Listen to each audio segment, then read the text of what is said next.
নমস্কার, আমি সতী যাযাবর বাঙালির নতুন একটা ব্লগে আপনাদের অনেক অনেক স্বাগত জানাই।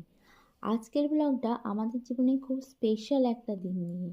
ফেব্রুয়ারির 1 তারিখে আমরা এসে পৌঁছেছি স্পেনের সুন্দর শহর বার্সেলোনায়। আর আজ আমরা প্রথমবারের মতো এই শহরটাকে দেখতে পায়ে হেঁটে বের হয়েছি।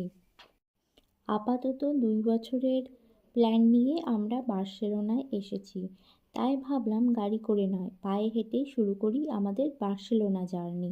নতুন শহর, অচেনা পথঘাট, উঁচু উঁচু বাড়ি, ছোট ছোট ক্যাফে, লোকাল দোকান, সব কিছুই যেন নতুন একটা গল্প বলছে।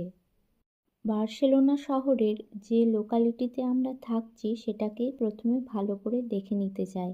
এখানকার পরিবেশটা খুবই শান্ত, পরিষ্কার আর সুন্দর। রাস্তার দুপাশে সাজানো বাড়ি, ছোট পার্ক আর মানুষজনের হাসিমুখ সব মিলিয়ে একটা অন্যরকম অনুভূতি।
আমরা এখন বার্সেলোনার পথে পথে উদ্দেশ্যহীনভাবে বেড়াচ্ছি।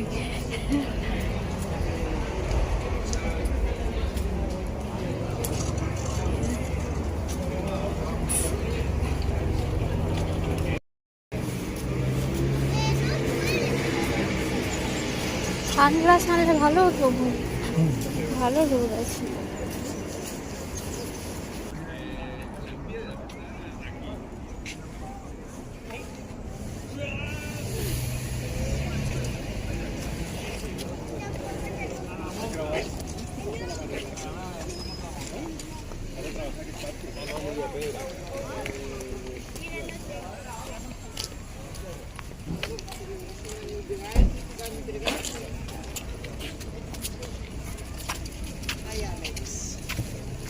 এটা বোধহয় কোনো একটা পার্কে এসে পড়লাম, জানি না তো।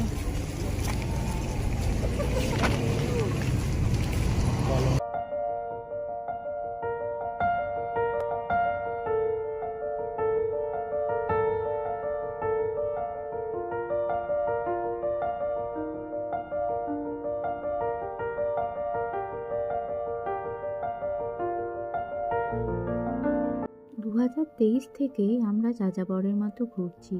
2023-এ ছিলাম স্কটল্যান্ডের এডিনবরায়। 2024টা কাটিয়েছি আরব এমিরেটসের আবুধাবিতে। আর এই 25 ফেব্রুয়ারিতেই আমরা এসে পৌঁছেছি স্পেনের বার্সেলোনা শহরে। সত্যি বলতে নতুন দেশে আসার অনুভূতি একসাথে আনন্দ আর একটু নার্ভাসনেস দুটোই দেয়। কিন্তু এই শহরে প্রথম দিনের এই হাঁটা আমাদের মনে সাহস আর স্বপ্ন দুটোই বাড়িয়ে দিল। মনে হচ্ছে এখান থেকেই শুরু হবে আমাদের জীবনের নতুন পথ চলা, নতুন গল্প, নতুন অভিজ্ঞতা, এবং আমাদের স্মৃতির ঝুলিতে থাকবে আরও নানান কাহিনী।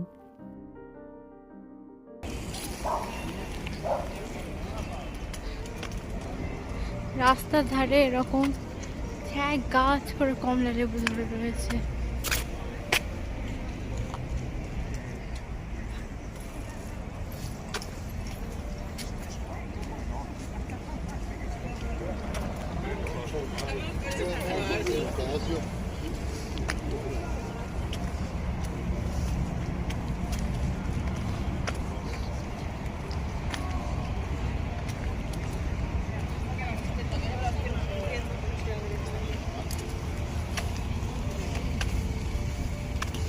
খেজুরও ধরে আছে ওখানে। একদিকে যেমন কমলা লেবু আছে, অন্যদিকে তেমনি খেজুরও আছে।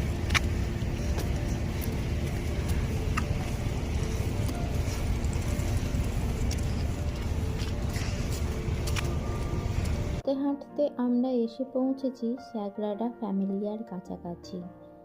এই যে স্যাগ্রাডা ফ্যামিলিয়ার দেখা যাচ্ছে।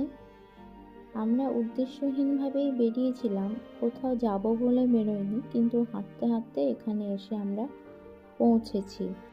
বার্সেলোনায় এলে যে জায়গাটা না দেখলে ভ্রমণটায় অসম্পূর্ণ থেকে যায় সেটাই হলো স্যাগ্রাডা ফ্যামিলিয়া।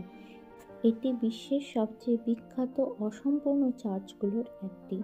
এর নির্মাণ শুরু হয়েছিল 1882 সালে আর ডিজাইন করেছিলেন বিখ্যাত স্থপতি অ্যান্টনি গডি।